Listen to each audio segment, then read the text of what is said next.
We're ready. Oh, it's in coop now. Yeah. Is it? Okay. I'm just gonna quickly look at this. Hold on. Well, is it in coop now, or is it in coop a week there. ago? No, it's there. It's on general chat. I'm gonna hit play. Let's see what we get.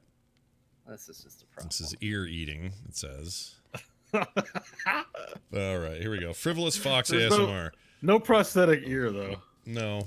Oh. Oh gosh. Give her a lozenge, dude. Give her a lozenge or something. Put a freaking Tic Tac in your mouth. Ah, I hate it when they go. So. Ah! Wait, can you smell it? Why did she need a Tic Tac? No, I mean just to loosen it up a little bit. She's all sticky in there. Listen. This video is 28 minutes, Scott. Okay, I'm gonna skip ahead. Ew. I don't like any of this. We're literally killing people right now that are listening. It kind of sounds like something else. Well, that's my point. It's gross. It's bad. It's bad. The internet is bad. No more internet. That's it. You know what? We need a version of Resident Evil where Mr. X makes that sound when he walks around. This guy's like, everything I hate. He's just walking towards you making ASMR noises. Yeah, I don't like it. It's really a little gross. microphone in his hand. It's really gross. All right. Oh, that was fun. Scott's ultimate nightmare. We found it. Whew, that is bad. All right, here goes then for real. That was very professional compared to the other one. Oh, yeah, let's get started. All right, let's do it. Here we go.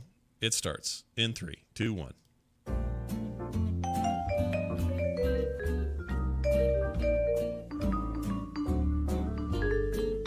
Hello, everyone. Welcome back to Core. We're here to talk about video games. I'm Scott Johnson. It's Bo Schwartz and John Jagger with me, and we're going to talk about games. Gaming and games. This week, it feels like our little world was nothing but World of Warcraft Classic talk. And you know what? After we kind of bounced it around a little bit and thought about it, figured it might be a decent place to talk about it. Especially because I think we are going to have some very different perspectives today on what Classic is, why WoW Classic seems to be succeeding wildly in the first couple of days, and maybe we'll throw some theories around about how this all ends up and whether any of this gets moved into the game proper, the modern game, or whether this stays its own little dark corner of space and no one ever goes, there's never any connection between the two. Do they ever put out other expansions? Like, there's a lot of questions around that sort of thing. But we're still in the thick of it. It just happened Tuesday, and we're going to talk a whole bunch about it now, among other things. So sit back, relax, and enjoy what will probably be a decent episode of this show. I don't want to oversell it, Let's really set it up. Yeah. Look, we took a week off. We're not ready to knock it out of the park yet. Yeah. But it'll be a high fly ball, and maybe someone will make it to third. I mean, people who tuned in going, ooh, what was they doing last week? The Twitter said they were in a meeting or something. I guess I should get this out of the way early, since John brought up that we missed last week. We had a meeting. I'll bring this up now. This is the last episode of Core this week. See what we did? See how I did it? I got them all thinking, oh my gosh, so we're going to cancel it. And then, it was good. And then, good. Okay. Right. I was even on the edge of my seat. I was like, is it? Oh, he got me. Yeah, gotcha. Right there, I gotcha. No, none of that. Turning into an ASMR show starting next week. Yeah, we're going to be licking ears and eating chips and whatever else we got to do. So it's going to be very exciting. Check out the post show. Actually, that's the new show title: "Licking Ears and Eating Chips." Licking ears and eating shit. Wait, I'm sorry. It's what chips? That's a different thing. That's a very different show. That's for patrons only. Yeah. I feel like I've been jacked up all day since I give them the Patreon. They can get that. I ate these today. Or ate one of them. What is that? These are crickets. Dried crickets. Actual crickets in there. And the ones that go. Oh yeah. They've got bacon they're and cheese. Actual bugs? Yeah, they're actual bugs. They got bacon and cheese in there. Dried bugs? Yep, and I'm here to tell you that it tasted nothing like bacon or cheese. Wait, why? Because the flavor just wasn't good. Okay, I'm gonna hold it up. No. Why is there? Back up. Do you see that? Are they actual crickets or just crickets shaped like snacks? No, they're real crickets. Wait. It's a tough time here in America, Bo. What the hell is going on? Would you get that at the grocery store? Yes. What's the American grocery store? You get it at the Sobeys? You can go. No. The The what? What's the Sobeys? We have I don't remember. Sobeys up here. We have IGA, Loblaws. I have heard of IGA. IGA was one of my favorite bounty hunters from the Oh, Star wasn't he Wars. great? I hear he's in that new series. Pretty excited to see how that Oh, goes. you're making fun of my Canadian grocery stores. That's where I draw the line. No, these are real thing. No, You can no. get them on Amazon. You can buy a whole pack of these things. The green screen's actually ruining it, but anyway. From Amazon or from a shady seller on Amazon? Amazon, you can get them in stores. You can that Asian From market the has tons of stuff Amazon, like this. The actual Amazon. The Asian market I was talking about pre-show has tons of this stuff, like all kinds of bugs to buy and eat. And it even has a look at the back. You have a nutritional information panel on the back. Yeah, it's all legit and legal. So the government looks at it and is like, "Yep, okay, it's approved. That's the nutritional value of cricket." Yep, it is. Well, Really? the whole box of crickets, which is about 10 crickets, 4.3 calories total. Dietary fiber 0%, has 1% protein, and then there's a bunch of flavor info about the bacon and the cheese, but that's it. It's just a cricket, straight up crickets. Like, what's this most nutritional aspect when you eat it? Like, is it Isn't the that- protein, the 1%? Yeah, it's protein basically. That's it. I mean, people in other countries eat these by the handfuls, so that's not that weird for a lot of other places. But for here, it's pretty weird. And I ate one this morning on the morning show, and it was bad. It was very bad. It was like eating a foot. I didn't like it. So Anyway, they don't taste good. no, and they don't taste like bacon or cheese, by the way. And You did this for TMS? Yeah, I did. We had a TMS thing. I thought this was a normal Johnson household. No, gosh, no. Oh, okay, Hell okay. no. All right.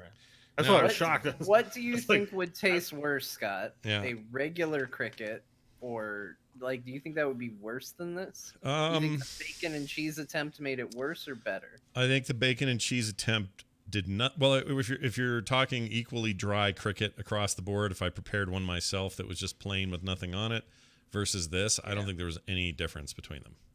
It tasted the same to me. I mean, these are all dehydrated and dry. They're not like, there's no guts in here. There's no squishy center like a gusher. But It's like eating an espresso bean, maybe. kind of. A dried espresso bean with chocolate covered. Do you see this one with the legs and the wings and everything? Can you see that? Yeah, so they're literal dried crickets. Yep. Or crickets. Yep, crickets. Yep, crickets. That's That's disgusting. stupid. It is disgusting, and I feel poorly for eating one. But anyway, the point was, what was my Like point? you're an adventurer. It's fine. That's fine. I've been. Oh, okay. So I did a little adventuring in the world of Warcraft. Do you guys remember 2004? What were we doing then? Let's talk about it for a second. John, what were you doing in 2004? 2004, Yeah. I would have been just getting out of high school or fresh out of high school, I think. All right, just a young buck. So, yep, working Uh-huh. and just making it work, figuring it out. Life finding my ahead of you. place. Got your whole life ahead of you. You're taking offers and turning down bigger offers, and just life is good, right? That's how it was going. Yep, working at a game store Sweet. that was way into pre-orders I might. and Are you trying to? offering magazines. So, boy, this is going to be a hard one to figure out. Let's see. It might have been. Actually, there is a choice in 04. Could have been Babbage's still.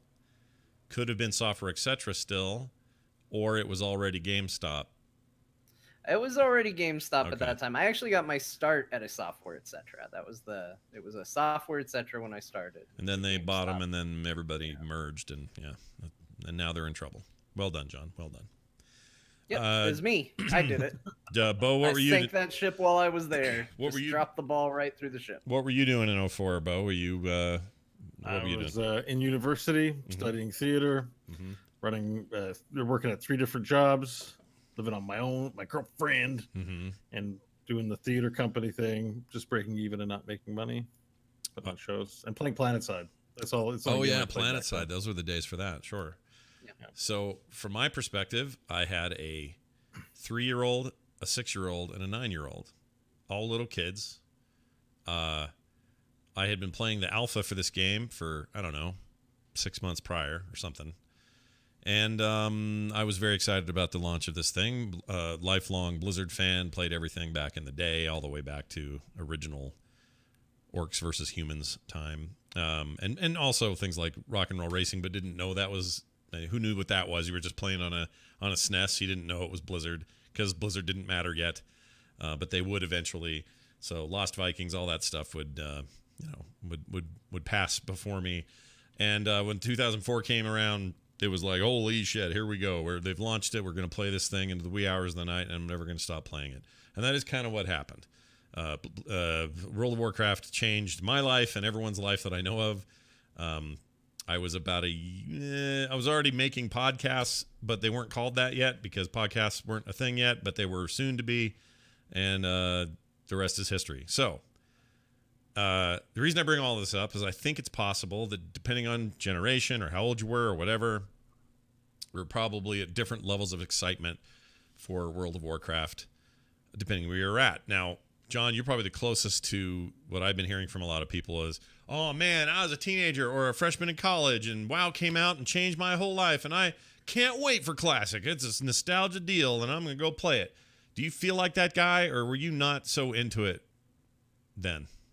Well, at the time, so leading up to it, I was a huge EverQuest fan. So leading up to the release of World of Warcraft, I was the one that was saying, man, EverQuest 2 is where it's going to be at. I don't know about this World of Warcraft, but you're going to want to check out this EverQuest 2 because, boy, is this going to be a good game. Yeah. And so I ended up getting both because the pure hype around World of Warcraft as it was getting up to launch got to me. Yeah. And I was like, well, geez, people are so excited. I guess I'll get both, but I'm going to mostly play EverQuest 2. And I did for maybe the first month. And then I kept hearing people they wouldn't shut up about World of Warcraft. Yeah. And I had tried it. I had kind of dipped my toe and I was like, this game doesn't look as good and the animations aren't as nice. And I don't know. It's weird third person thing and everything's a little cartoony. I don't know how I feel about this game. Yeah. And then I finally sat down one day. I was kind of, hitting my frustration limits with EverQuest 2 in a week.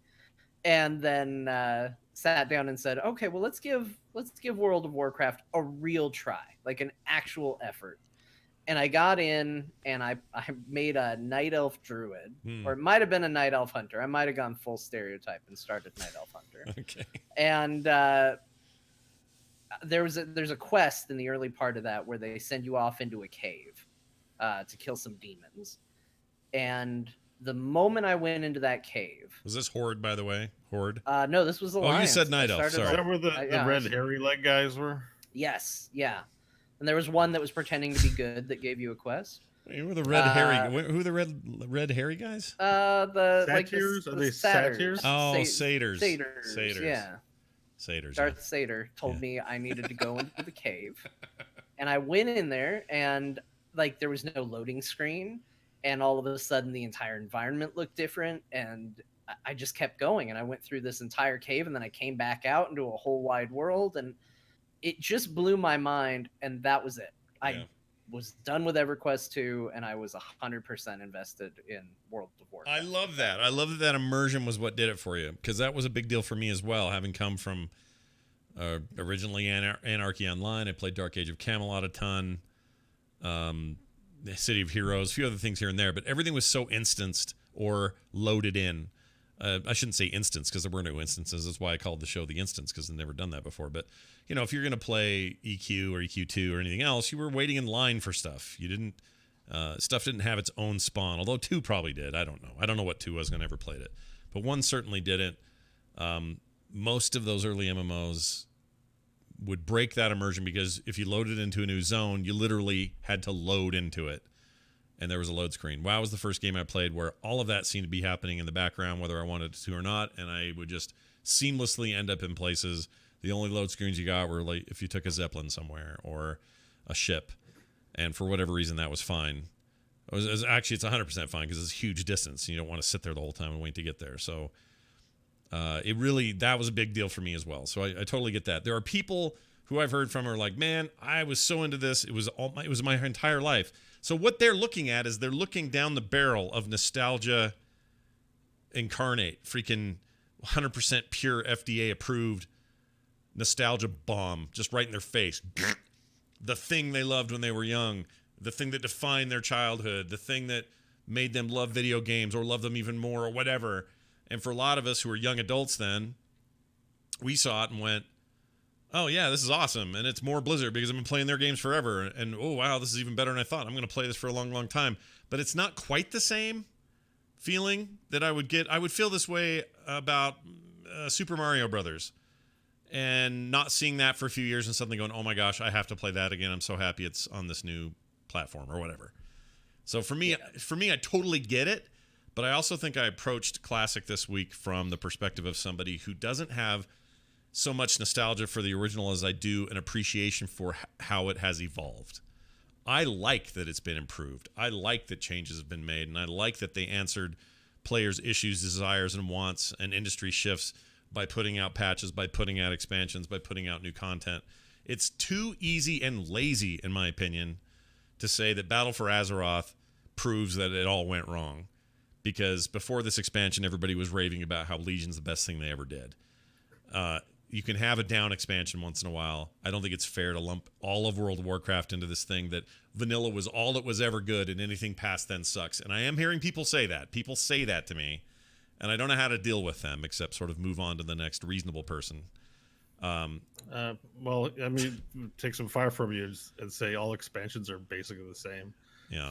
And the fact that people don't like them is more on people and less on the actual thing, because they literally all have the same content, release over release. Yeah, but not only that, like just mechanical changes, things like area looting or the way you tag. Like, here's the thing: you get into this game, into Classic, which I did the other day. I played 3 hours straight on a stream. I might be done already, and here's why. I played that 3 hours. I had a really fun time. Played with Garrett Weinzierl. Played with Robert.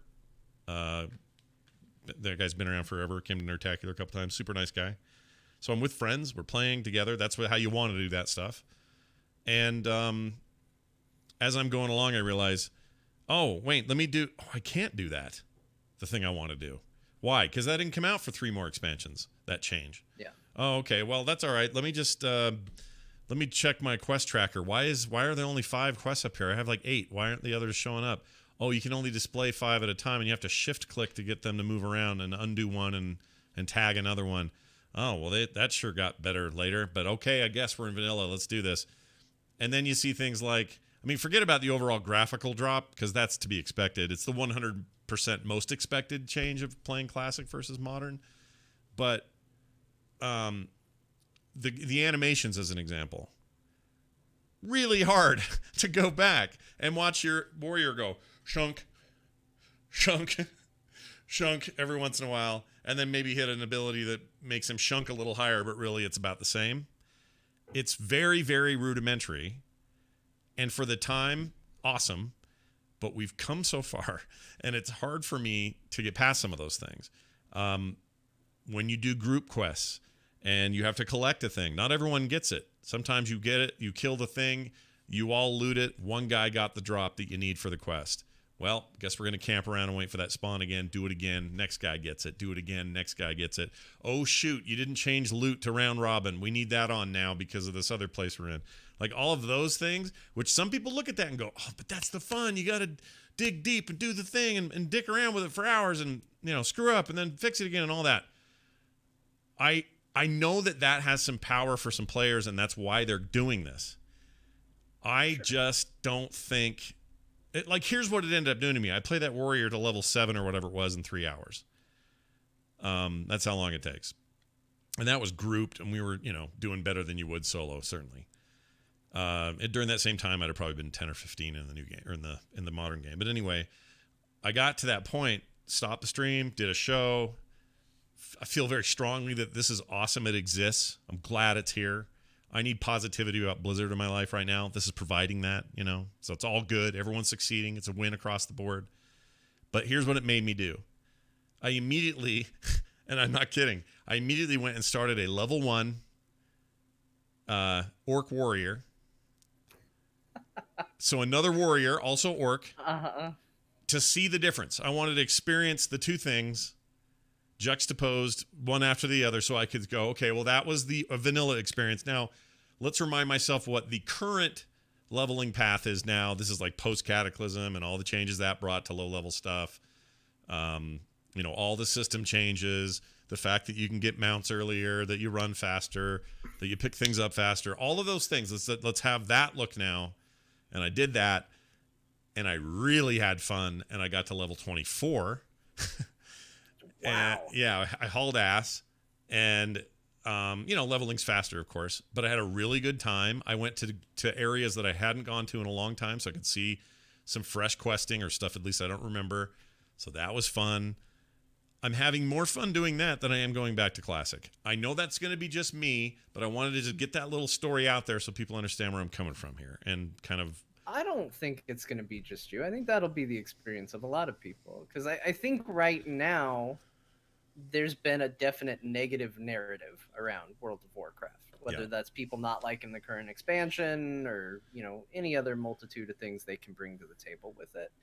And I think what this has given people is, like you said, a reason to celebrate. And it's funny because you asked me if I was nostalgic for it, and to a degree, yeah.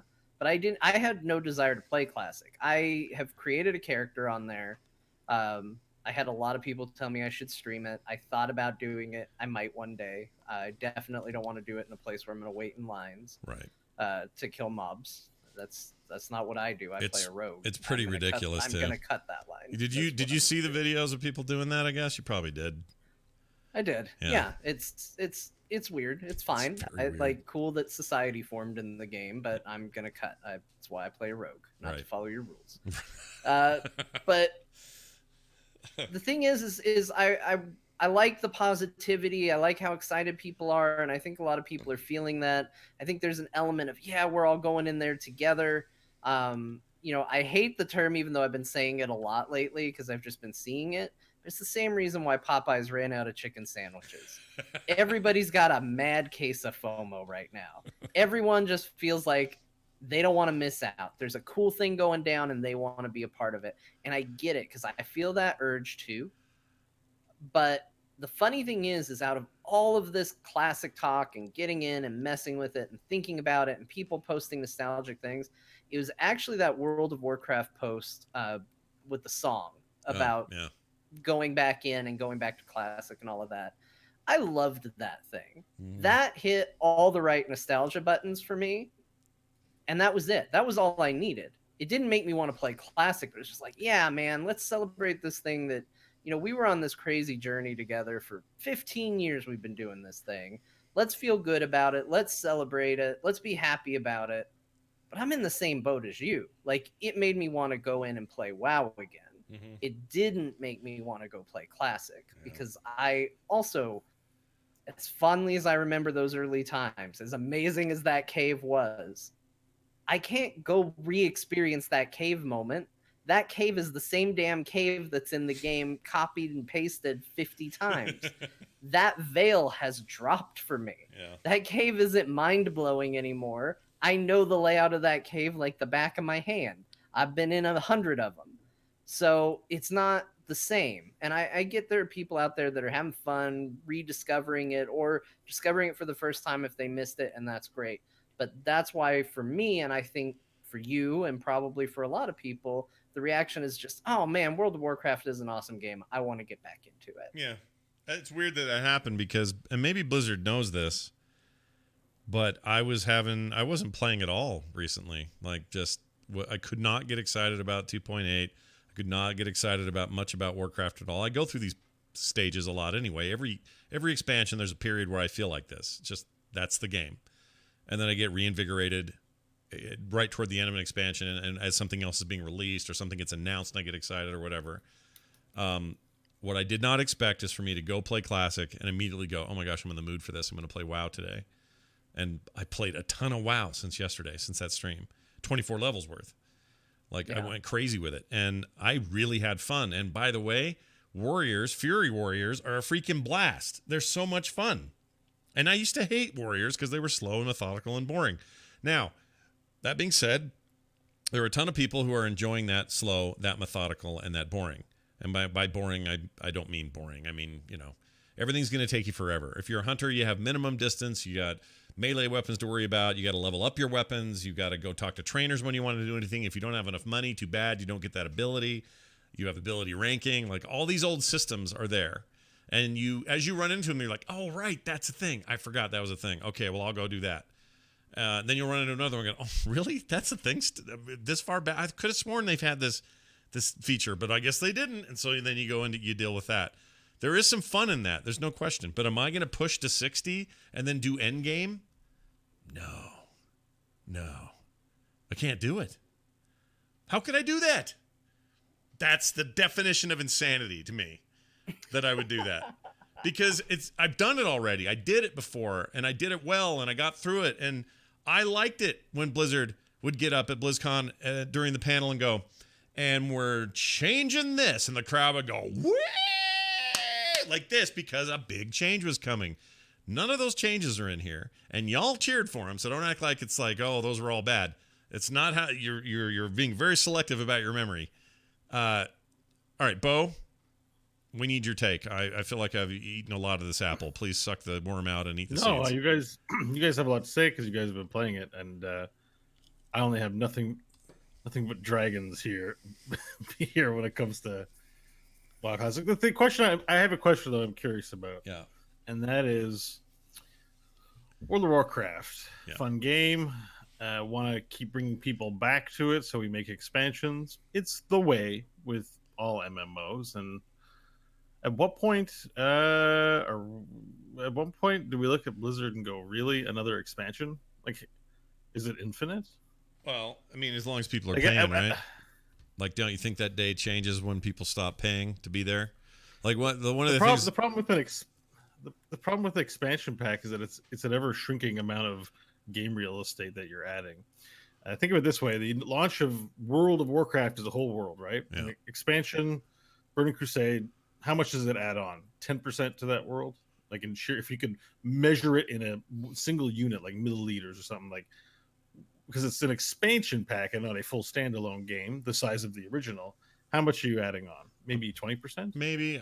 I like the way I'm trying to... Probably higher in the Burning Crusade days, yeah, I was gonna that say. number would get progressively lower as content But let's say it's the expands. same amount with every expansion, right? So Sure. let's say it's always 20% additional content. Right. Sure. When you add 20%, you make the world bigger, so the stuff you put in your expansion shrinks, even if it's technically the same size.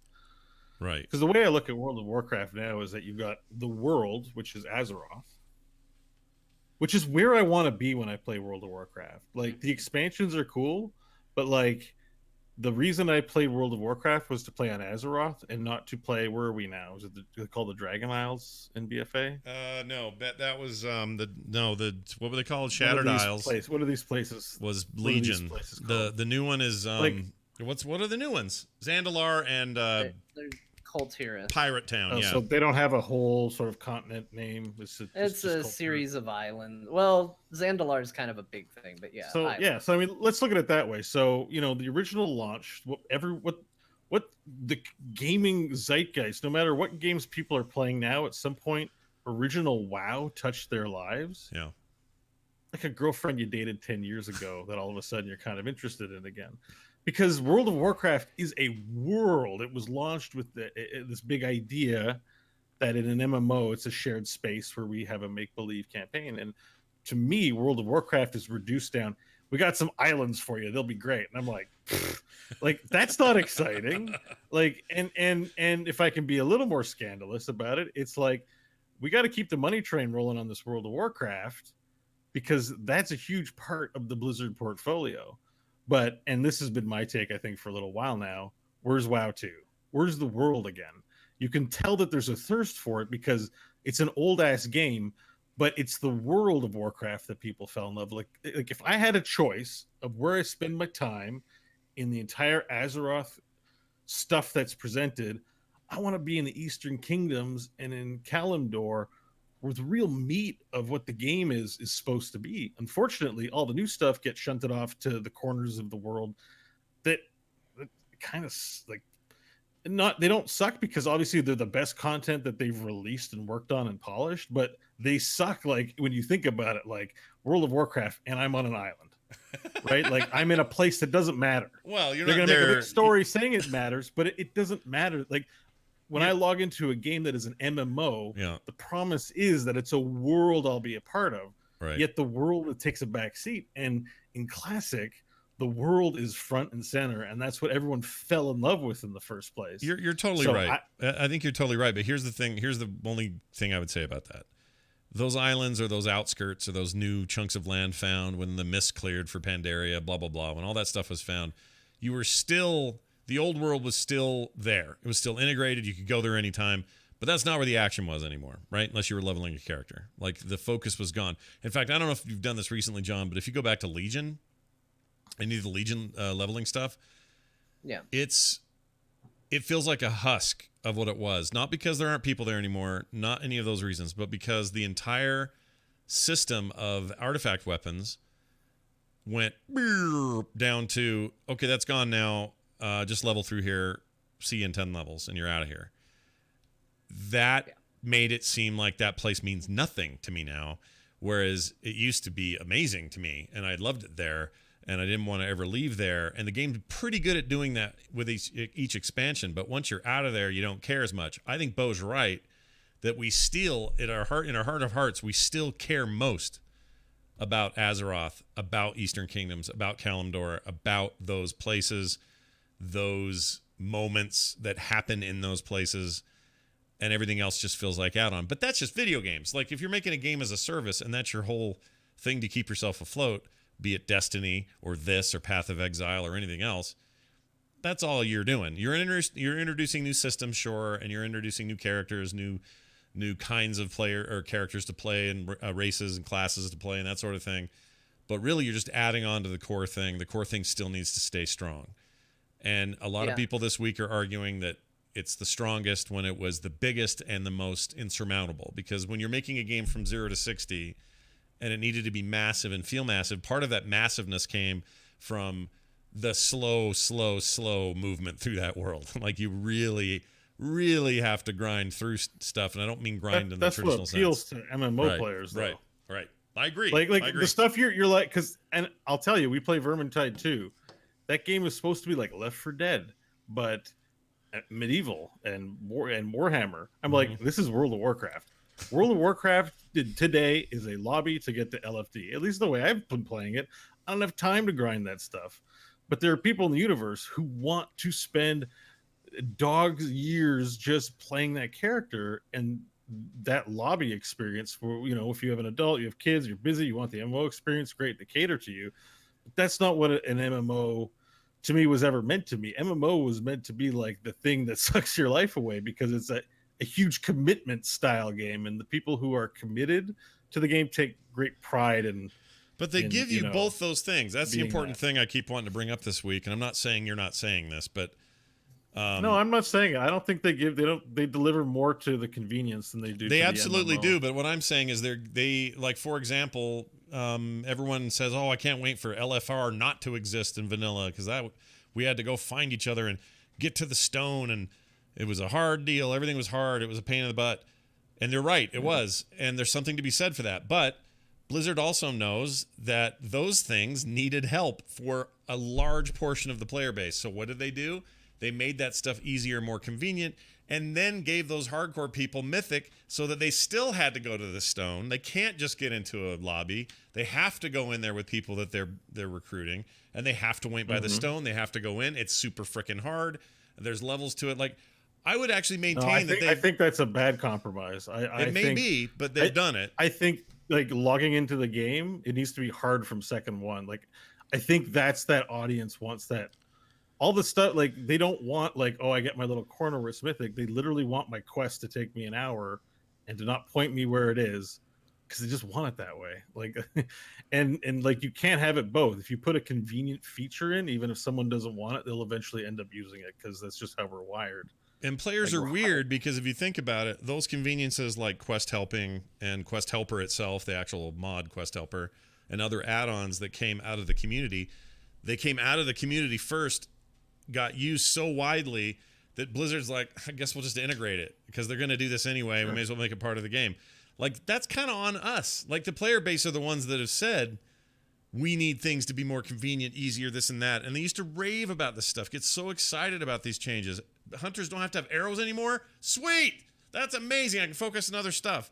But now everybody's sort of pretending, I'm not saying you, but other people are pretending that, oh, it was only good when everything was shitty and we liked it. We ate our own poo and we liked it. Like, okay. The thing that you're missing from that argument is that a lot of people played World of Warcraft, and when it's a mob, it just seems like it's one mob, but really, some people like the convenience, some people don't, Right. and Blizzard's trying to serve everybody. You're right. And the You're fact right. is, when you serve everybody, in a way, you serve no one.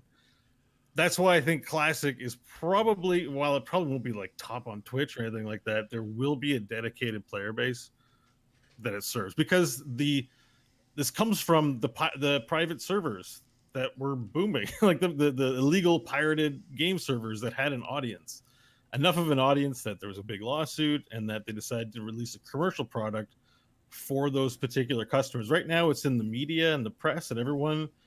It seems like everyone loves it, but really, that original audience that was there for that kind of experience, that's who this is for, and it'll taper down. And I think a certain type of clientele gets served by one product, and another type of clientele gets served by this one. It sounds like you prefer retail, and so it's for you. But there's gonna be people who totally say like retail is bullshit. And this is how it should be, by the way. This is how it should be. Both things existing is an awesome compromise. Not even a compromise. It's just great that they're doing it. And the fact that they don't charge extra for it on top of the single fee is also cool. I do wish there was a cheaper way for players who just want Classic to get in. They don't do that. I wish there was. Yeah. I was gonna try it, but it costs $19 Canadian to get a sub. Yeah, so that's ridiculous. No. Yeah, you're not gonna pay that for freaking WoW Classic. That's dumb. But what was I gonna say? My point is this.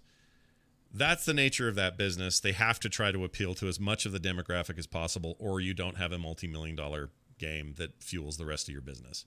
So they either just say, well, I guess we don't have money, and we'll just have this thing, and it'll always be vanilla, or not. But here's what I believe will happen. People are going to get hit 60. It's going to take a while. The highest player, I think, was like 40-something as of yesterday. So nobody's doing it overnight. Wow, I'm shocked. I am too. But then again, vanilla takes forever. Everything takes forever. The money takes... Everything just slowed way down molasses style. Forever. It's going to be 3 days instead of 2 days. Yeah, well, good point. Good point. But, I mean, there were some people with, like, within 24 hours in most expansions, they have a max level dude. Yeah. And so I might take a month to do it, whereas everyone else takes weeks, and then these few guys take days. In the old world, it will take me 2 or 3 months to get to 60 if I really work at it, and everyone else will get it before me. But, okay, this is what I was going to say, though. Even those players, this is the part I don't think they're thinking of. They'll get to 60, they get to the end. There's PvP, and there's endgame in the form of Molten Core, and I forget all what. Is Nixie in there? No. Yeah, Nixie's in vanilla. Is it Nixie in vanilla? Yeah. Is that in there now? I don't know. Well, I don't know what patch they're currently on. I was under the impression that we were either winding up or basically getting... I think up to Encourage, right? Isn't that it? Pretty sure that's it. That's what I thought. So that would include Onyxia. I don't know if it's all rolled out at once, but yes, you're right. So you've got all that content up to Encourage. Then what? Now, I'm not saying what's their plan, what's the business plan. Are you going to do expansions or snapshots of here's the Wrath of the Lich King servers and everything up to that? And, I'm not saying any of that. I'm saying those players get to the end of that, and if Blizzard just has provided their vanilla experience, then what? Because those private servers were starting to add content, and they were starting to go in and make new content. Blizzard has shown, well, at least no signs anyway, that they're going to do that at all here. They're not going to add content. Here's an idea. So Heroes is like a classic game, and it still gets content. Classic. One of the things it is. It is, but is it though? It is. All right. It is. It's clear. Right. I know we joke about it being just on a job posting, but it is on a classic team. Okay. That's the perception of the public, and they haven't done anything to dispel it. So, the World of Warcraft Classic has an opportunity. A lot of the talk is, do they do Burning Crusade and do the thing? And I'm like, no, this is an experimental ground. Now we can add classes into WoW Classic that never existed in the game. So instead of expanding linearly, we can expand wide. Like, I think there's an opportunity to do that. So how about a raid just for WoW Classic that never appeared in Burning Crusade? I mean, it's all low polygon, probably pretty easy to put together. They get a small team like they do on Heroes and put together Booglity Doos Bayou, and then it's just some weird new raid in Stranglethorn Vale that never existed. And they don't have to release an expansion. It's just some for fun content like they're doing in Diablo 3. They add a new vanilla raid never seen before in any other expansion. That's a news item. They put in a new class in the I don't know, the juggler. What does the juggler do? It's not serious enough to ever go in retail, but they're gonna do some crazy. Or you know what they put in? They put the D3 Necro as a class in WoW Classic. I mean, what you're Just saying, because Bo, is basically like that gets me excited. What you have said has made me go, oh, maybe I care about Classic. Here's the thing. This is a game for people that went, I liked the game before Blizzard ruined it. So why would Blizzard mess with it? Yeah, because it's still vanilla WoW. No, it You're isn't. not- As soon as you add something to it, it's no longer vanilla WoW. You are now Yeah, but the argument is not that they want the exact game from Classic. The argument is they want the philosophy that brought Classic into being, and they view expansion backs as cash grabs that are in the age of Facebook, designed to keep you logging in every day and doing stuff on a different kind of treadmill that people don't like. I think Classic World of Warcraft was still in that era of we pack as much crap as possible into a game and hope that people will play it like way more than we should, right? Like there's a lot of effort, energy that went into WoW Classic, and a philosophy about MMOs that doesn't exist in the, hey, we're going to give you 6 continents, your usual run of dungeons, and we're going to the leveling is like so bad in World of Warcraft expansions. They just restretch out the levels and give you there's never been an exciting expansion where you get a cool new ability that's like really ever wowed me personally in an expansion. Well, ability-wise, yeah, they kind of, yeah. I mean, Legion, I think, did a really good job of kind of faking that. But WoW does a lot of stuff right. So if I'm saying like criticizing something, I'm not saying the whole thing's a failure. I'm just saying some stuff in WoW expansions are not great, and I think there's room for experimentation. I think they're not going to do it right away, but I think that's an exciting thing. And if it's like basically the customers are like for vanilla are like Nazis about having that classic, like they're classic Nazis. Yeah, I don't think they're gonna kowtow to anyone who's like not into changes to classic. Yeah, I think classic is kowtowing to people who are nuts about I want classic. All I'm saying is I agree with you, Bo, but at the same time, if I have to live in a world where people are going, when are we getting World of Warcraft Classic? I am going to punch someone in the damn head. You don't want to go 2 layers deep on this, do you? You don't want a classic. The nice thing about some of this wide content is that it would be way more optional, like because you're forming your own teams. There's no LFG. So if you hate the Necro, the new Necro in the World of Warcraft classes, then you can just ban them from your guild. Like, right. If the rules are always the same, you know what, and what you're saying, I think makes sense. I would only throw this in as a necessary part of the conversation, or else we're missing a big part of the pie here, and that is and I always like to try to think of these things industry wise, business sense wise. Does Blizzard want a game where your $15 has now split into 2 game experiences, and now you're having to manage both of them with new content? I think that is something Blizzard does not want to do. They don't want to have, because they're not doubling their money, mind you. They are still getting the same amount of money, which meant that they could make a game and continue it and do expansions and keep growing that thing. Now you're asking, now what you're suggesting is, for that same $15 for that person, we're going to have 2 major development branches happening in World of Warcraft: Classic development and this development, and that's how it's going to be. And I don't think they ever do that. I'm saying they have an opportunity. I don't know if they take it or not. I don't think they ever do that. Just the business. Now, if they were charging extra for that, I would say, oh, well, that's them acknowledging that the business needs to do that so that they will maintain it more, and probably does mean additional content. But the fact that it's like thrown in as part of the package, I just don't see them investing in it past. And John might be right. Classic's the home for World of Warcraft Nazis, and once all the people have checked it out and are moved on, the people who stay in there a year from now who have played WoW Classic every day for a year might not want their precious game changed. You make a good point, John. I mean, that's the I don't know. I mean, we look how long people were playing on classic servers, and like you said, there were ones that were experimenting with new content and stuff like that, but you look at the demand for that still continuing to exist 15 years later. I think that there's something to be said about just putting it out and leaving it alone. Does that mean that they don't ever branch into, can we do this with a different expansion? Can we do this with a different patch? Can we do this? Can we divide it up? I mean, here's the thing. I think we all agree that like this has been wildly successful, but that number of people invested in it is eventually going to go down. You've got a lot of people that are just in the moment checking it out. A lot of people are in there for, like Scott played it for 3 hours. Now he's maybe done with it. Yeah. That number is going to go down. But is there something to be said about, okay, well, if we put Burning Crusade, do those numbers go back up? Because it's not entirely true that they're not making additional money off of this.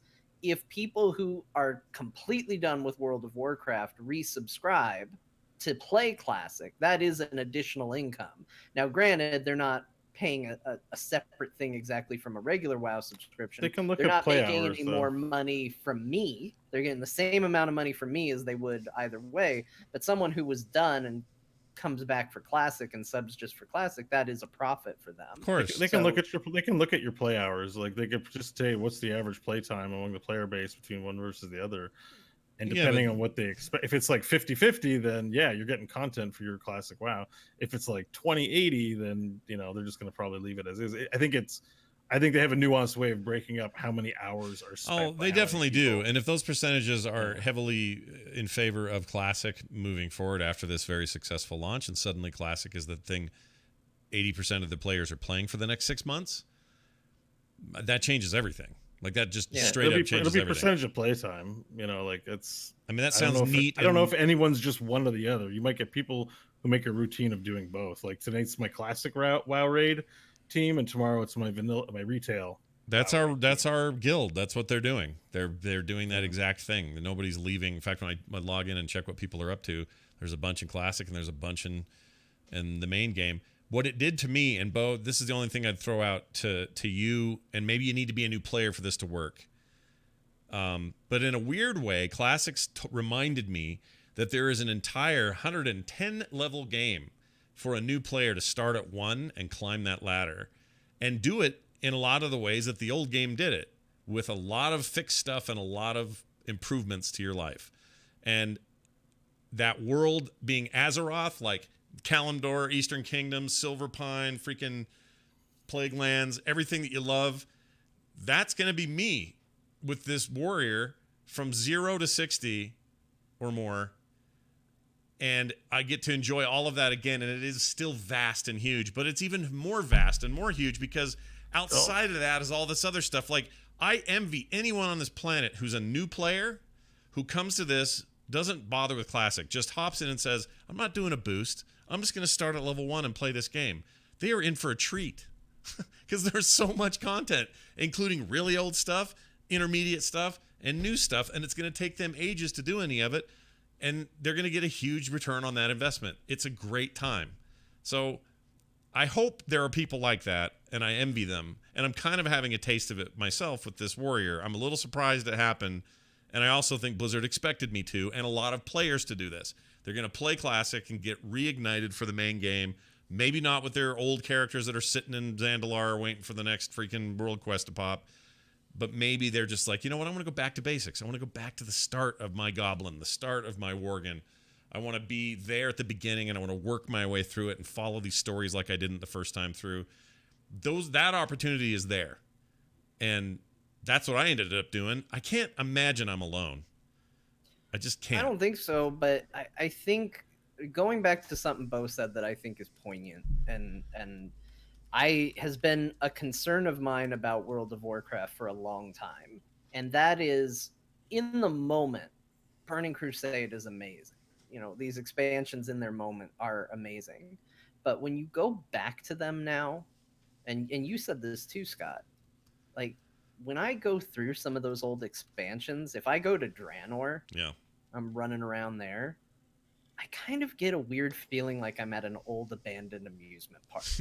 Like it's still kind of working for some reason, but it's not that living, breathing world. And if you want to know the one part of Classic that really pulls at me, is that feels like, to what Bo said, the beating heart of the world is Right. still alive there. Right. That was a time in that game where it wasn't about what storyline is popular at the moment, who's betraying who's going to lead the horde, who's doing this. It was, here's the world of Warcraft, go explore it, go check it out, go find what's out there and live it. And yeah, we can discover a new island and that'll be really cool for that time. But eventually it just becomes the new abandoned amusement park that you can go through later and go, oh yeah, I remember when this felt like a living, breathing world.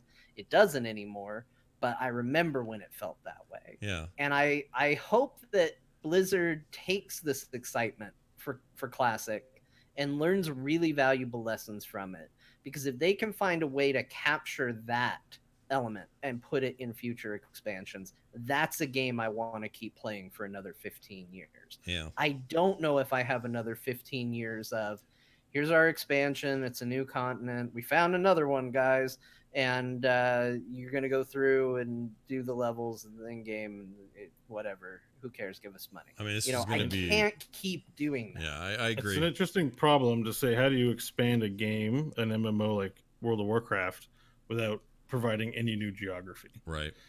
Like, if we had to present a challenge, it's an expansion, it's got to have as much content as any other expansion, but you cannot add any zone or geography. Well, it's kind of what they... You redo Azeroth, like Cataclysm, but before everybody goes, John, you hate Cataclysm, you're Cataclysm right. is new zones. I do, but Cataclysm, like Bo said, is new zones. It was amazing. I would argue that the best part of Cataclysm is the leveling experience for new characters rolling through those new zones. Absolutely. That part was phenomenal. I hated the end game of Cataclysm, but I loved rediscovering those zones. And if that's what an expansion was, expansion after expansion, was the world evolving and changing, that would be wonderful to rediscover time and time again. And you want to talk about fear of missing out, drawing in players. What if you knew by skipping an expansion and saying, I'm not going to check in on this one, that content was gone as soon as the next expansion hit, and you're in a different state of the world. That's why I went you have to play your Go ahead. You have to play your character's kid. Yeah. Start back at level 1. Do like quest zones, Rogue Legacy. Yeah. Why not? I mean, that's the reason I went and parked my ass in Thousand Needles, because I knew it was going to change and it was never going to be the same. It was my favorite zone, and I wanted to be in there when it happened, and so I did, and I woke up dead. I'm sad about Thousand Needles. Original Thousand Needles is definitely better than new Thousand Needles. Oh yeah, water covered. I mean, that's literally a flood, and the floods suck. So F floods. It was cool for a day. I mean, it was cool to see, but now you're ready to go back down there again. Yeah, I loved it down there, and a lot of people don't like any of this stuff on the horde. One of the most dangerous things in the game was riding up in those elevators and not getting bored and just jumping off by accident, or doing whatever. It was the most terrifying moment in all of Warcraft history. Yeah. Although, you know what was always bothered me in Thousand Needles? That zone was cool. Was just the rocks that, for really no apparent reason, were constantly just back and forth, just like, I'm a perilous boulder up here, look at me, I'm gonna just do this forever and ever. It's like, why is it doing that? Is there anywhere in the world where there are just big boulders in a constant state of perpetual motion? It is the most like video gamey weird thing, and I just stare at it, which I had plenty of time to do on the elevators, just going, it shouldn't work like that. Oh, those elevators, they'd go forever, for eons. But when I discovered that place, I was so blown away by that. And people are going to be able to experience that again in Classic. They already are, and it's great. I love that this exists. I love that it's a thing. I'm glad it's succeeding. I hope it has a longer tail than just a quick blip. I hope that it generates more revenue for Blizzard. It's all good in the hood if that happens. But what do I really want?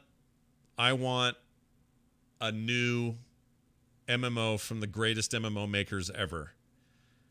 That's what I want. I want whatever that is. Titan was almost it. It didn't happen. If it's WoW 2, great.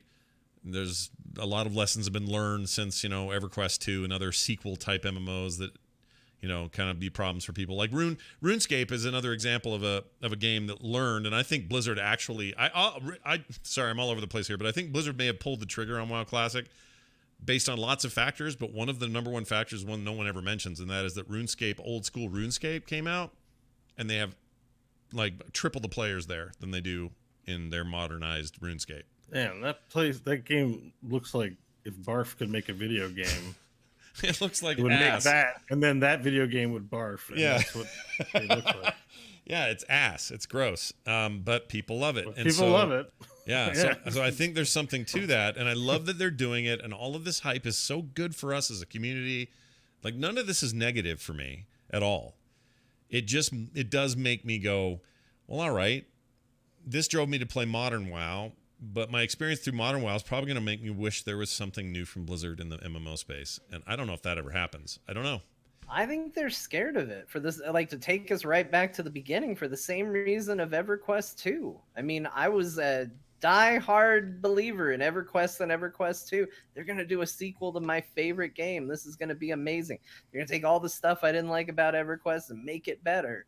And they killed not only EverQuest 2 by not really succeeding, but they killed EverQuest 1 by pulling all those players out. Yeah. And you want to talk about interesting Blizzard decisions, and I'm sure there are going to be people that disagree, but that guard who started World of Warcraft, most of them have moved on to other projects, maybe other companies, other positions. And the new guard, sometimes, not all the time, sometimes I get the impression that they're mostly just afraid of being the ones that sink this ship. Yeah. So it's easier to maintain course than it is to take risks. I get And that.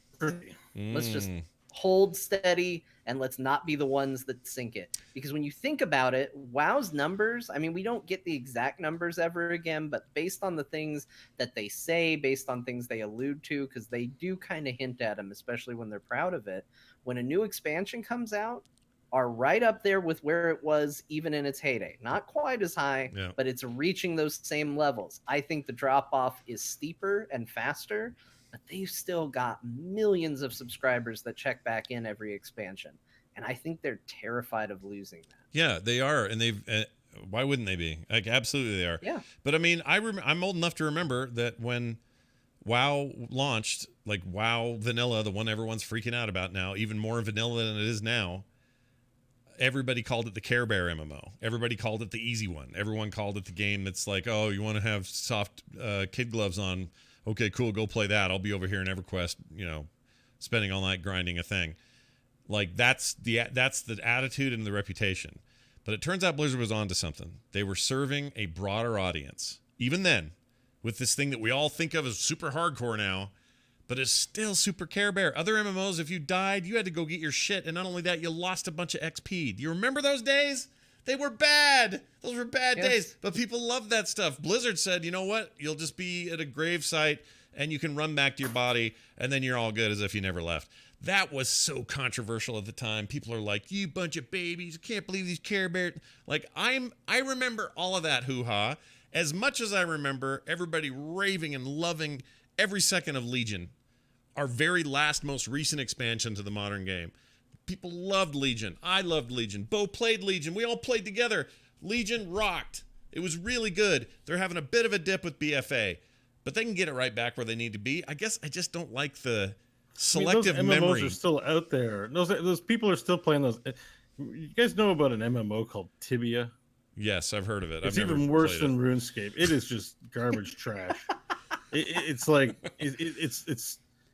it's the worst looking. Why would you play this game? It has a committed community of people playing it. It's got permadeath. It's got loss of XP on death. All those kind of options. It has unlimited leveling, so that you just spend your whole life just grinding, and they love it. There's just that audience will always be there. Yeah, and they're serving them now. WoW has it because WoW is old enough and still popular enough to have a band of people who are like, me, and they ruined WoW and made it all Care Bear with their looking for dungeons. By the way, if you search for tibia on Google image search, you get mostly the actual tibia bone. So if you got to search Tibia game. Yeah, do that. And then see what but you I think. used to play Tibia back in the day, like a long before World of Warcraft. So that's why I thought of that one. Yeah, and it's still around today. You can still pay a subscription fee, get into that disgusting looking game. They stream it now. There's streams on Twitch. not a lot of viewers, but it seems to be a community. And the shocking thing is, they're like younger than me. These are young kids playing Tibia. Yeah. They have a good computer. They can stream.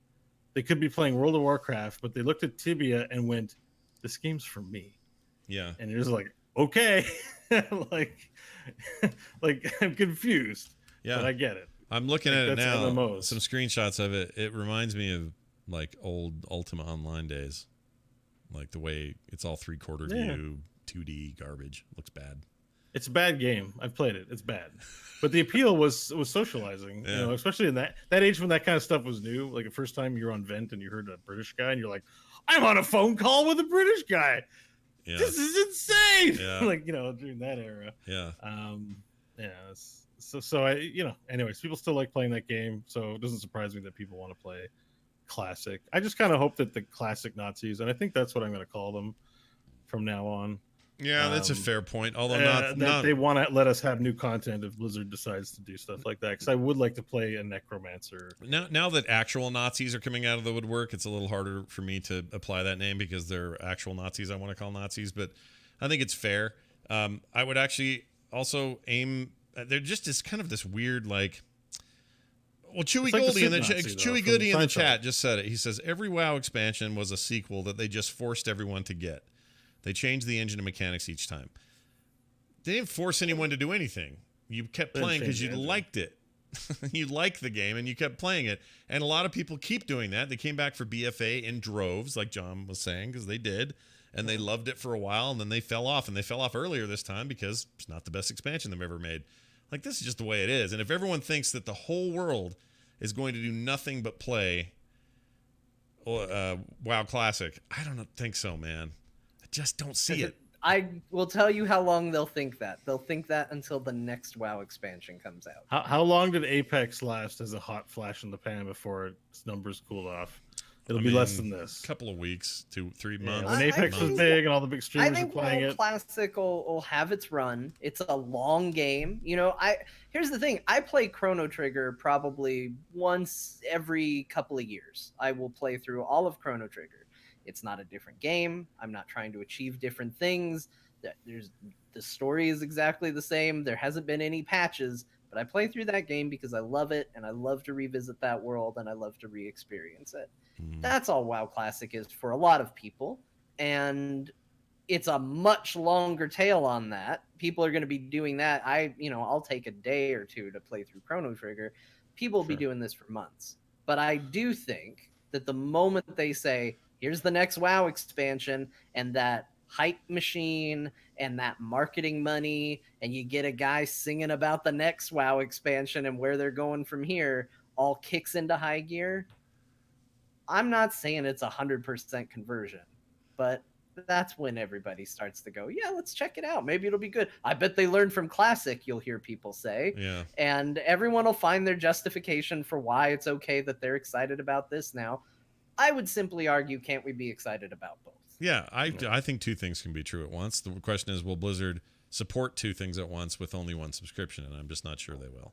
Maybe they could come up with an innovative way to sell modules and say, you know, we've built a new dungeon for Classic. It's, if you want it, it's $15. Here you go. One-time charge. Now you got that new dungeon. Only players who have it can attune for it and get into it. But all the Classic rules apply. Like, these are possibilities. That's just one of them anyway. But the other factor with Classic too that affects it is the prevalence of streamers. Yeah. And how important that is, because the Apex thing is prescient. Apex got the attention it got because of streamers. Yeah. And Classic is getting the attention it's getting because of streamers. Right. Once the streamers move on, and a lot of them will, the numbers will also cool off. Yeah. I'm looking at it right now. They're at 256,000 tonight.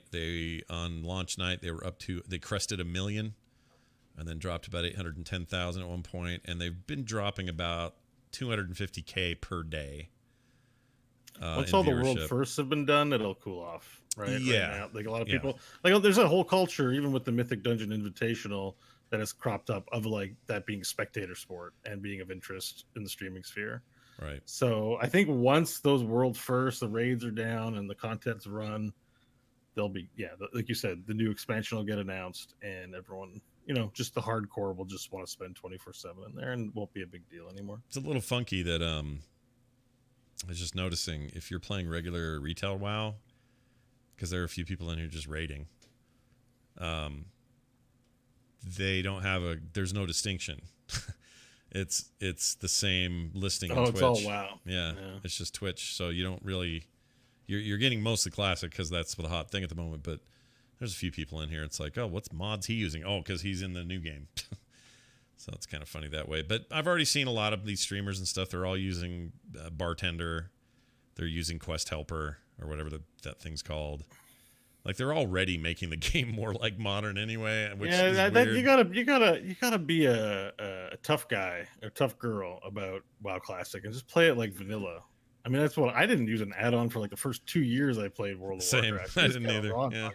Guys. I'm not even sure a lot of the add-ons then weren't that great or dynamic anyway, but I don't think it was until BC we even got Quest. You could add all the action bars. Can you add all the action bars in vanilla? No. Oh, like no. the way it is now? Hell like no. to do the 4? Yeah, you can. They added some eventually. I don't know if it was the 2 above, 2 on the side. I went and looked, and there is none. You guys, this is how vanilla is. You know the bar at the bottom. No, you go to interface and you can add them, can't you? No. I always had extra bars. Not in classic. It's not in there. I tried all this yesterday. None of that stuff Chat is there. room says there's 4 action bars to add on classic. That's all you need. Yeah. So because I mapped all 4 bars to like. Are you guys talking about the side ones or the ones on top of each other? Because that's different. You are up a creek, Scott. I had bars. Yeah, sir. But where though? The ones. So there's 1 bar up top of the base bar, and then there's 1 on the right. And then 2 bars on the right side as part of the vanilla setup for your action. Are you sure the right side had bars? Because that I'm asking. There was only 1. I think they added an additional bar on the right side eventually. I think, but it's entirely possible now that I'm looking. I'm just trying to confirm. You can add 4 more out of the box. All right, perfect. You can add a whole 4. I take it all back. Put 6 extra months of wild popularity onto the game now that we know. That's all you need. It's all back. It's back. WoW Classic's back. No, you don't need Bartender when the game literally has all the bars you need. I always thought Bartender was weird. I don't like Bartender. It's a pain in the butt. I used to use one called right now though, even in modern WoW, I use no bar buttons because they've just given you everything now. I'm actually an add-on purist. The only add-on I really use is the mailbox one, so I can open up all my mail from the auction house at once. I can't play WoW without a single bag add-on. I can't do it. I got used to it. If I don't have it, and you open them all. I don't know. I can't. It needs to all be one window. I don't care. As soon as feel it's you. divided, I have a breakdown. I understand it's weird. I can't. I'm not judging anybody, but I'm like I raw dog it as much as possible. Just got my mailbox, and I use one of the auction ones as well. Well, I don't ever play auction house, so I don't have any of those. But to the inventory thing John's talking about, I was the same way. What got me more used to it is they've done a lot to that, and no one noticed. Like the bags can be categorized, so they only carry certain things in them. You can clean the bags up super quick and have it all go where it's supposed to. It's weirdly easy to get used to. But I feel you. Yeah, I can't. Yeah. I got used to the order that it appears in a single bag, and if it's not all in a single bag like that, I can't do it. Yeah. Even if it's sorting automatically and putting things in, okay, well, all your trash goes here. Here's all your weapons. Here's all your doohickeys, whatever. The bags are so massive in retail too. They're ridiculous. Oh yeah, you got way more space. It's just like you're like Control B, and it's like. No, you have like 12 slots in that first bag, and you don't get a bag. I kind of like that limited space. Like I miss those. I don't miss that stuff. That's it. We sold Bo on WoW Classic. He's back in. Honestly, on paper, like I like things like Darkest Dungeon and stuff that has limited resources where you have to make tough decisions. On paper, Classic is the more appealing offer. If you were to describe both to me, and I didn't know what game you were talking about. Yeah, I get that. One with limited resources and a set of challenges sounds like my kind of game. I just think it's too old. I think WoW 2 needs to come, and they need to get their button gear and just to stop. They just need to make a new 2020, 2021 level graphics MMO. I think I can't play a game that looks that bad As That a is- player in your Dungeons and Dragons world, Bo, it surprises me not at all that Classic is your preferred version of the game. Yeah, exactly. I See, I haven't played it. Just The on things were paper, brutal when you were scared all the time. On paper, classic sounds like the more appealing option. A friggin' fish is just as likely to kill you as a dragon. Yeah. You don't know. Yeah, you never know. You never know.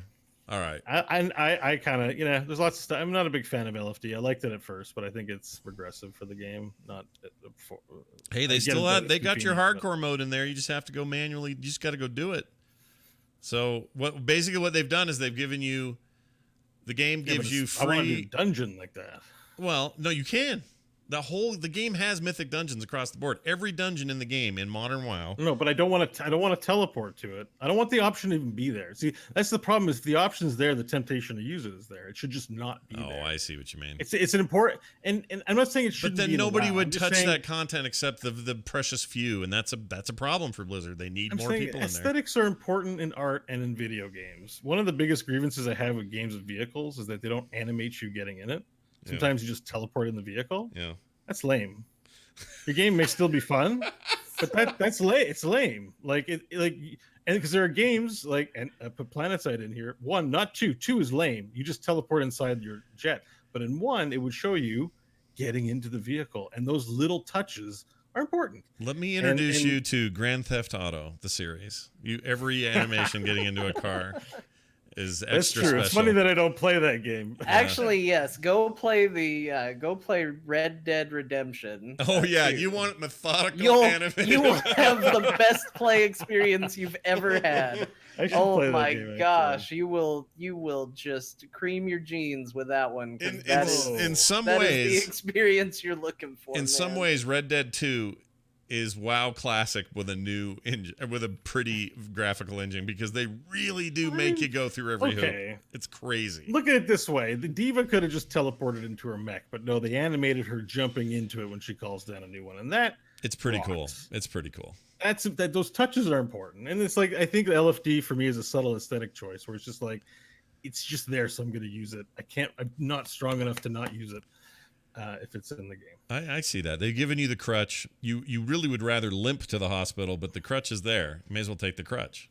Right? Is that your thing? I understand the argument. I'm not playing World of Warcraft either way, so I'm kind of being a douchey to just make a big deal about it. But that's, if you ask my brain what it likes better, it likes the idea of no LFD and no achievements and stuff like that. PlanetSide's freaking great. How would you freak out if they were going to bring back PlanetSide Classic and they were bringing back PlanetSide 1? Yeah, I downloaded the pirate. I'm on the pirate server. Oh, I want to watch you stream that. Is that legal? Probably not. No, I'm not putting that on blast. I don't know what the legality is behind it. I want to know. Yes, I'm sure it's easily Googleable by Daybreak Games. So if they want to get involved, then by all means. But I'm not putting it out there. Right. I don't want to get shut down. That could be really cool, though. All right. It doesn't work super great because nobody's on it, because it's only up. There's call outs in the Discord for weekends, everyone's getting on kind of thing, because there's so few people playing it. Right. Plus it's clandestine, man. You can't let everybody know you're in publicly, right? You have to go, okay, it's up, get in, everybody, we're gonna be in for 2 hours. Ah shit, the cops are here, and then you gotta shut it down. That's kind of the feeling of it. I'm even a little too scared to make myself known on Discord, because I'm not sure who's part of this thing. They might get all my credit card information, steal my identity and stuff. I have this buddy who works for CBS. I won't use his name because I don't think he wants me to. But he's doing... I've kind of narrowed it down to what network he works for, but he does a lot of investigative journalism stuff and does it for a lot of tech-angled stuff, and even dealt with MMO stuff before, which is how I got to know him. But anyway... He's doing a series right now on some corners or certain Discord groups. Everyone's leaving forums and moving to Discord groups where no one can stop them from saying really bad shit. So they're just swastika smeared, nightmarish, worst place ever Discord stuff. And Discord's model is, this is for your community, and we can't, what are they going to do? How are they going to police it? And actually, Discord has some ideas on how to do all that, but it's really interesting. But he's getting so much freaking hate mail right now, threats and all kinds of shit. It's just bad. I don't know why I brought that up. Why did I bring that up? Well, it's just because I was talking about being worried about part of a Discord where I can't tell Yeah. if I would become a target or not because it's people doing it's. I wouldn't say it's illegal stuff, but yeah, running your own server without the consent of a company that owns the online game is definitely on the wrong side of the law, probably for somebody. Yeah, I don't know what it is, like Sidian says, log the chats and give it to the FBI, easy peasy. No. These people want to be in there. That's the problem. You got people congregating and becoming basically small little cells of potential serious disruptors, like major societal issue, perhaps. You know, people go and talk about how they get snubbed by other races, so they're going to go shoot them this weekend, that kind of stuff. And if they all want to be in there talking to each other about that stuff, no one's logging that and sending it to the FBI. That's the problem. So I don't know if Discord, and Discord, as far as I know, doesn't, I think isn't everything encrypted? I don't know how Discord works. Doesn't the FBI get asked? Well, I don't know what I think it was like, is it Security Now or show where like, I can't remember where I heard this, but they go to companies like Apple and all the time ask them for backdoors into their networks, right? Right. I don't know where Apple's stance on that was. I thought maybe they had. I don't know. Backdoors? Like the FBI wants backdoors into all your software. They want, so even if the company's not actively doing something, they still want the government may have a way to. Sure. Sharon's saying, how is this different than any anonymous image boards or news groups? How is that different than 4chan? The difference is that you've got a million points of light for this stuff, whereas 4chan is a single domain and a single gathering place and a single place that can be shut down. 8chan or whatever the hell it's called got shut down by the service provider that was providing bandwidth for it decided that since the last killer dude was on there, that was it for them. They didn't want to be associated with it, so they just shut it all off. So they had to go somewhere else. So I guess the difference is they're all private. I can start a group right now and call it, I want to kick pigs in the butthole. I could call it that, and then everybody would want to join my pig kicking butthole group on Discord, and before you know it, the worst butthole kickers in the world. I can't think of. I don't want to come up with an actual example, but pig butthole seems innocuous enough. The Pirate Bay is like an exception. That's like the site that's unshut down. It's been shut down 50 times. Well, it's because it's in Sweden and they get away with weird stuff there. No, but they were arrested. All the people that ran that site have been in jail and moved on. The Pirate Bay is in someone else's hands now. Yeah. It keeps getting shut down and it keeps reopening. That's an exception, not the rule. Most sites, they get shut down, they're gone for good. Right. Like and the site goes away. Whereas Discord, what are you gonna do? Discord's not going anywhere. Discord's convenient. It's not going anywhere. You can make your own groups any minute of the day. Right now, I could have made some horrible all Canadians should die group just now, and who's gonna know? Well, as an example, I love Canada. I love Canada. What did we do to you, eh? We're innocent up here. We might be a little opinionated sometimes. You guys are just our little condom up there. You guys are the best. The internet. Why don't you come have a Harvey's with me and we'll make it all better. Scuds, no one's saying that. I don't know why you're saying that. He says the internet isn't America. We know. We're well aware of that. All right, there's that. We've been WoW to cybersecurity to Discord as a hellscape. Now this. Discuss just a few gaming things going on. If anyone has any thoughts about what they're doing, I'm still kicking it in No Man's Sky, having a good time in there. I didn't tell you guys this. Since we last talked, I started a new proper game. So I've got my creative game going. Been great. Enjoying it. No problem. Scratching a different kind of itch. But I started a standard one and really got into it for a few days there. And then I got to a place with like base building and I went, I don't want to base build anymore. And I haven't gone back to that one, but I'm still in that. I'm still in my creative one a lot. I got a story. Okay, go. About No Man's Sky and about you. All right. There was a night you were playing, and I logged in and saw you were in your lobby. Like, you're not lobby, but saw you were playing. And you know how it says play your game or join game? Yeah. So I went to join game, and it listed you on the list. So I was like, and it says go to lobby. I'm like, okay, what's this going to do? So I went to the lobby. Did you get a notification that I joined your lobby at any time playing? No. If I did, I missed it or I didn't get any notification. So here's what happened. I joined the lobby, and then I could hear what movie you were listening to. What? So imagine your mixer setup sometimes broadcast stuff. I can't remember what it was or didn't know what the movie was, but it sounded like something to listen to. I can tell you what it was. It was Mindhunter on Netflix. It's a series. I was Yeah, watching maybe it that was while I that. played. Yeah. But I'm like, so I was there for about 30 seconds, and I'm like, this is wrong. I'm gonna have to tell Scott. But then I just backed out. And because you're watching TV, I'm like, I'm not gonna join your game. You're doing your thing Yeah. and play. But I don't think everyone's is set up. But I know the way your computer's set up with your mixer, you do broadcast what you're watching. Yeah. So I'm just glad it was Mindhunter and not something else. Oh, anyone can pop in. And I just wanted to let you know, just in case, that if you have any other friends in No Man's Sky, they might be able to listen to what's going on your desktop while you're playing without joining your game. So you might want to know that. Maybe I should have told you that offline. No, this is totally fine because, well, I'm not really a porn guy, so this doesn't really affect me. And that's just for the laughs. I didn't, but right. But in you case still don't, you don't want to feel like, I get it. I get what my audio output is right now. Like, I totally get it. So if been on a sensitive phone call with a family member, right, or it could have been a business call or any of that. You're totally right, and that's lame to know that. I had no idea. There must be some setting in there to like. I didn't think of it until we started talking about it just now. That's crazy. That's a nutty thing that you would think would not be a on by default feature. Yeah. Interesting. Yeah, because that's weird, right? Let that be a warning to everyone. So it's just Mindhunter, everyone. It sounded like a TV show. You know what it sounded like before TMS when you're queuing up clips. Oh, when I'm just playing stuff, sure. Yeah, it was very good. It was that show is awesome, by the way. Season 2 was really good. I love that show. I watched the first episode. It was real good. Yeah, so far so good. It's very good. So sad we warned people. I wanted to I was about to just start getting into whose lobby can I join that I think is going to be doing the weirdest thing at any given. Oh, well, not everyone listens to this show. How about Civ? You usually play No Man's Sky. Civ, are you listening? I just picture Civ hitting R over and over in whatever he's doing, just hitting R by accident. He's bailing out of his ship constantly. I keep getting killed in the vacuum space. Yeah. That was such a big dunk on Civ out of nowhere. Oh my gosh, that was beautiful. I miss you, Civ. Civ will love that. Yeah, he'll love that. Yeah. You know what? We've all gotten so good at Heroes now. I'm not sure he could play Heroes with us ever again. And that sounds cocky, but you know how it is. Like an old friend comes back after a long time and they're rusty. Whew, that's hard, man. I haven't played in a while. I mean, we don't play as much as we used to. I'm sure Kyle feels that way every now and then. He's like, oh, these three scrubs. Oh, jeez. Yeah, he's like... Excuse you, I've been playing every day for the past 2 weeks.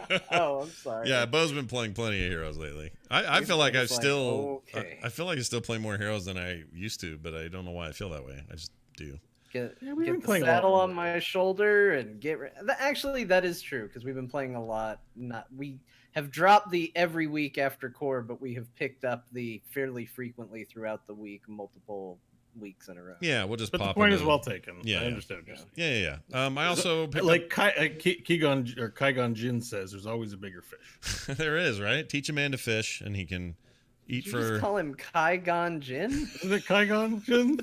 You're the one who loves the prequels. You should get it right. It wrong? Was it yes. Qui-Gon Jinn? Qui-Gon Jinn. Qui-Gon Jinn. Yeah. Oh yeah. Okay. Yeah. I just never said it out loud for like a decade. Sorry, everyone.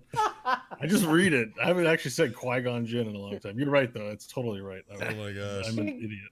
Now I want Qui-Gon Jinn. I was like, is he a friend of ours? I don't know. You know, from Ghostbusters, Qui-Gon Spengler. Qui-Gon. Sorry, Scott. We were interrupting you though. You're playing lots of No Man's Sky and totally getting eavesdropped on, but it was fun.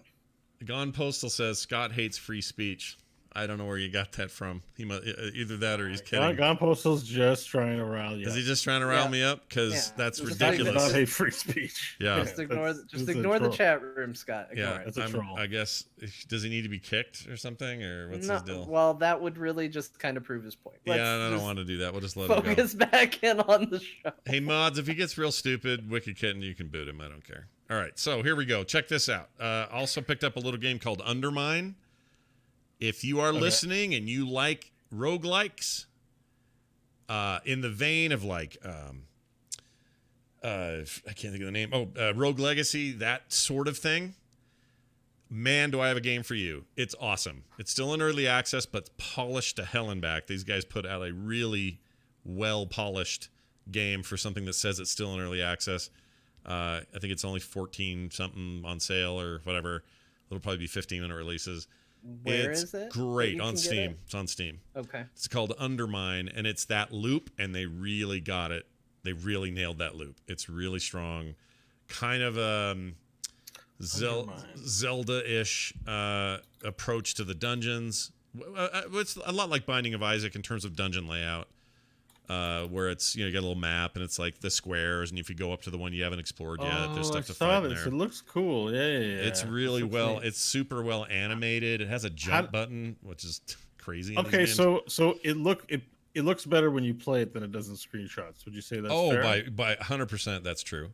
Okay, Because in screenshots kind it of just look like whatever. yeah, it And just then looks like when a it's 16-bit, another one of these 16-bit retro games. But in actual play, it's just really tight. And there's a big focus on melee combat, which is different, obviously, for Sounds a lot like of these. it's like meant to be challenging. Yes, and How would it you is. compare it to that one where you run a store? Oh, Kind of the same thing. that one's Moonlighter, and I love that one. I would say that this is better combat and better dungeons than Moonlighter, but it doesn't have the Moonlighter store stuff, which is super unique to Moonlighter. I think it's, so far anyway, at least the time I've spent with it, I don't know what to compare it to. Is this roguelike at all, or is it? Oh, yeah, more totally. Friendly. Oh, Totally. Cool. So it's like randomized rooms and stuff. Yeah, randomized rooms, enemies, that sort of stuff. I was looking for a roguelike or a roguelite. If you like that stuff, this is 100% that, and it's very good. And I think it's going to be a giant hit for those guys, and they seem really cool. And it looks like a controller game too. Right. I can hook this up with my Xbox controller, sit on the couch, and play it. Yeah, totally. You can totally do that. Okay. I'm gonna favorite it. It's neat. Oh yeah, and do play with a controller. I'm sure mouse and keyboard are okay, but that's the kind of game you need a controller for. So that's really good. I really like it, and I also played a tiny bit of Nowhere Prophet. The developer sent me a key.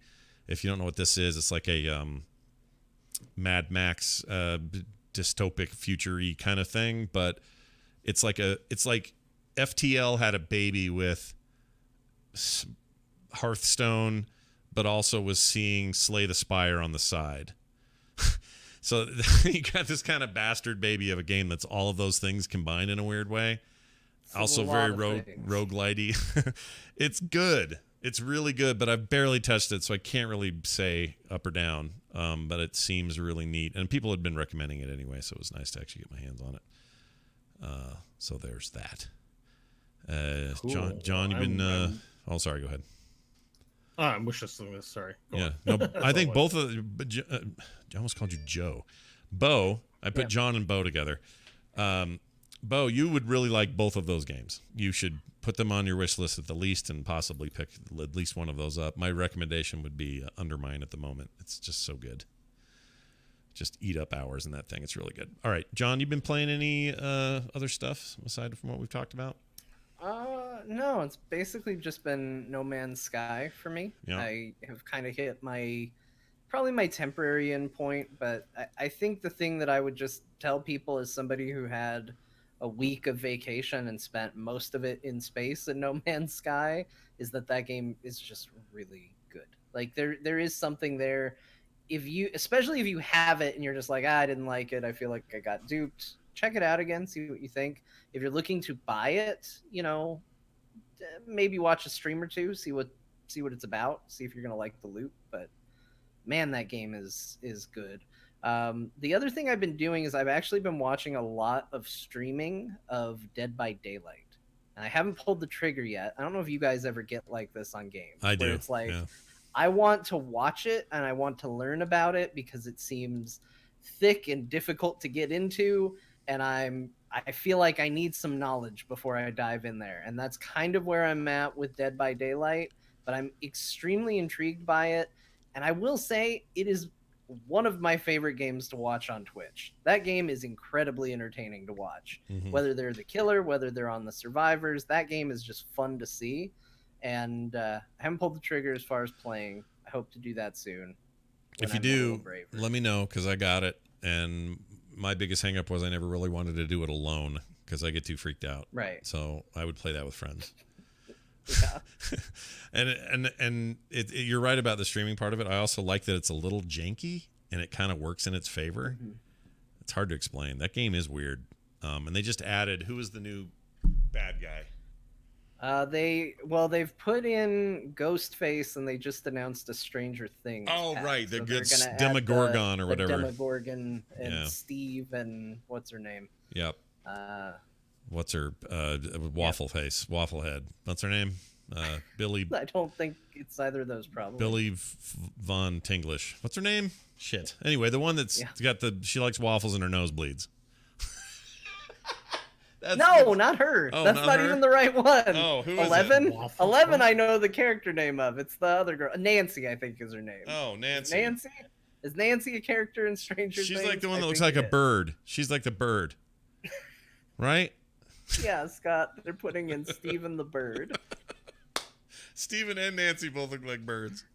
Oh, Millie Bobby Brown. That's her name, City, and thank you. The 11 girl. I always forget her name. I always want to say she's Billie Eilish, but that's a different girl. That's the singing girl. A different person. Yeah, I think she's stoned 98% of the day. All right, moving on. It's not important. Bo, anything else? Oh, you did the cheapo Xbox Game Pass thing. That's cool. I'm trying to. It turns out I was having a problem, so I ended up buying gift cards. So it's pending, but I am committed to getting this.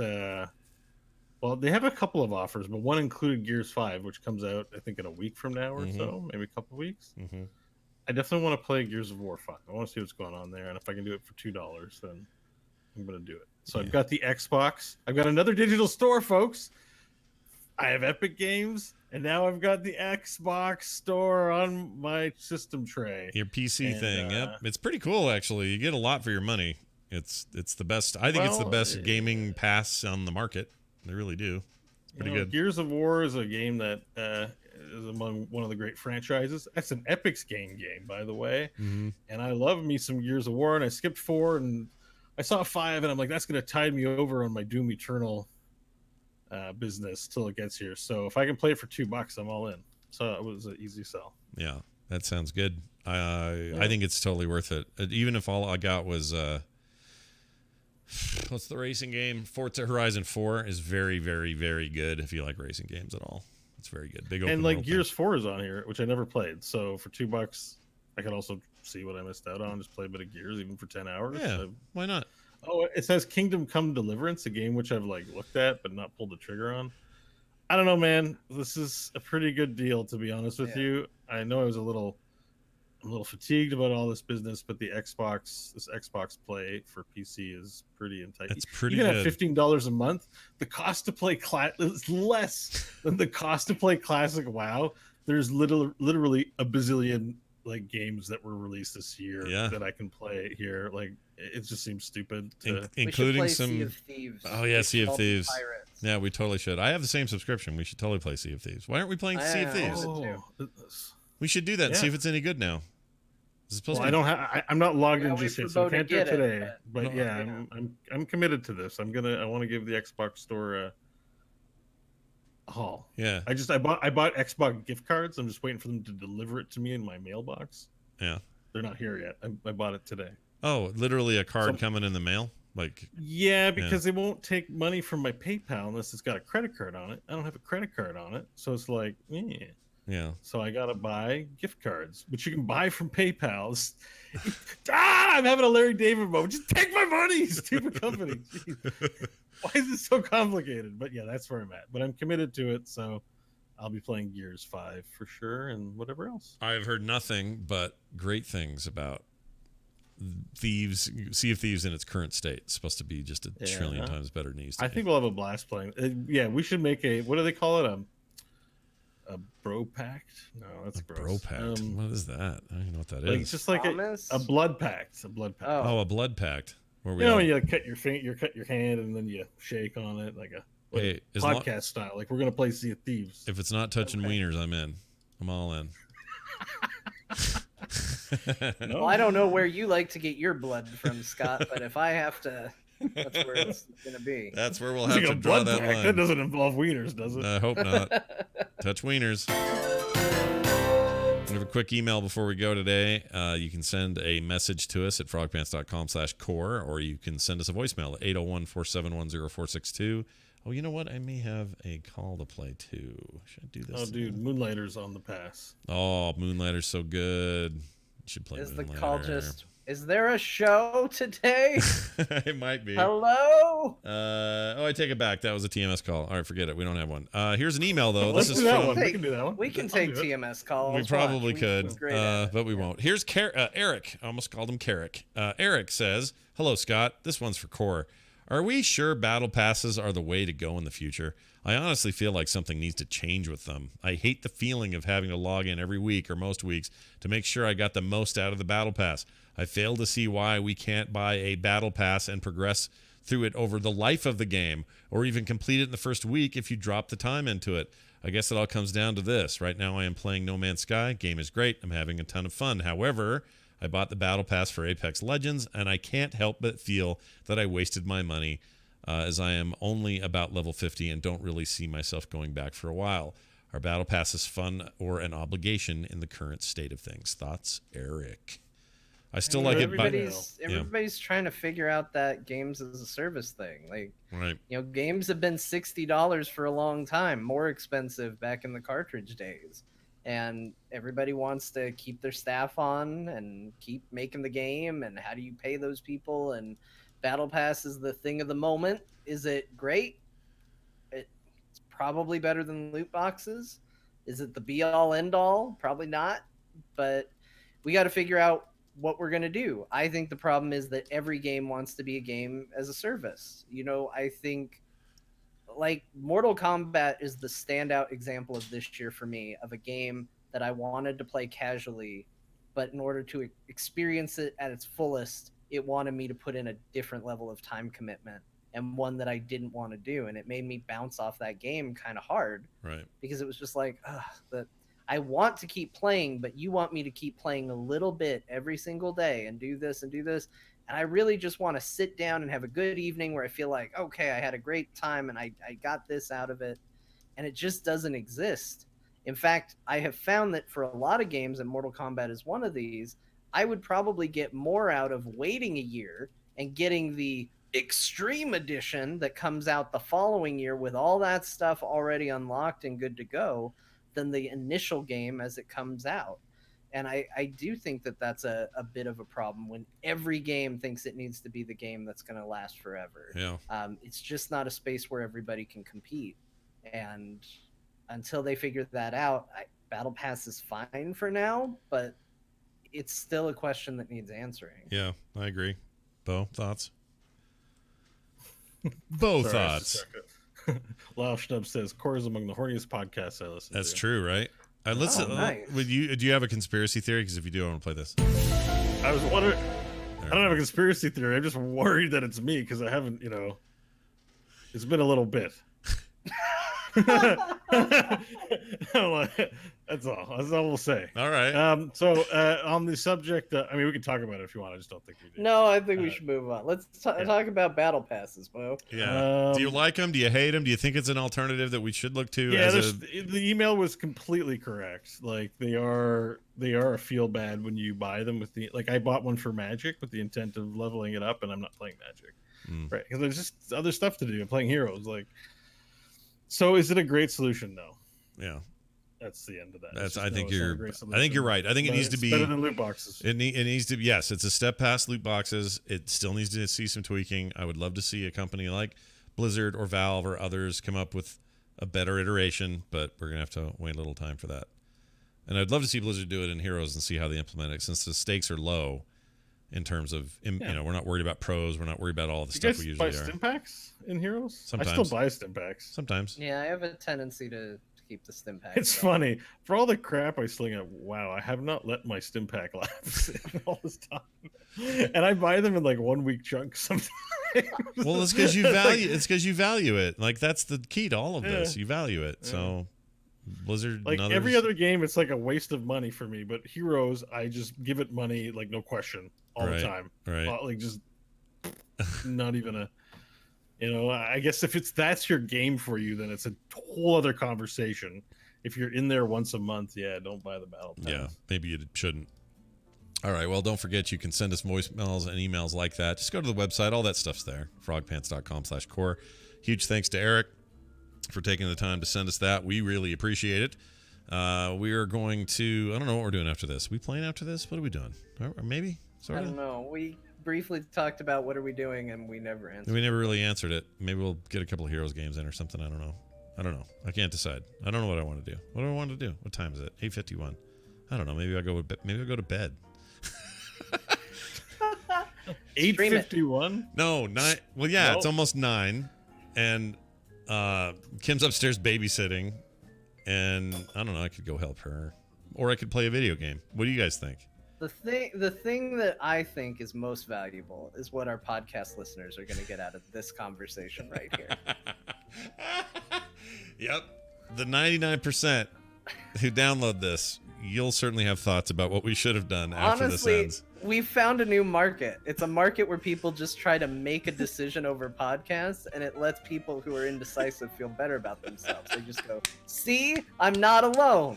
We're helping It's like, people. it's like ASMR for indecisive people. Right, not Yeah. ear licking, but something I don't else. know. What are you guys doing later? I don't know. Maybe. What do you I guys wanna should get go to together? bed. I got stuff tomorrow. I got I stuff to don't- do. It's whatever. I'm always tweaking how shows should end. This one is ending with a bunch of weird convo, and I like it. Hey, don't forget also the show doesn't exist without your help. Patreon.com/core show is where you can go throw some of that love. Again, patreon.com/core show. You want physical prizes, digital stuff, the great feeling in your heart that you did some good to help the show today. It's where you can do it. Patreon.com/core show. That's going to do it for us, for me, for Bo, for John. We'll see you next time.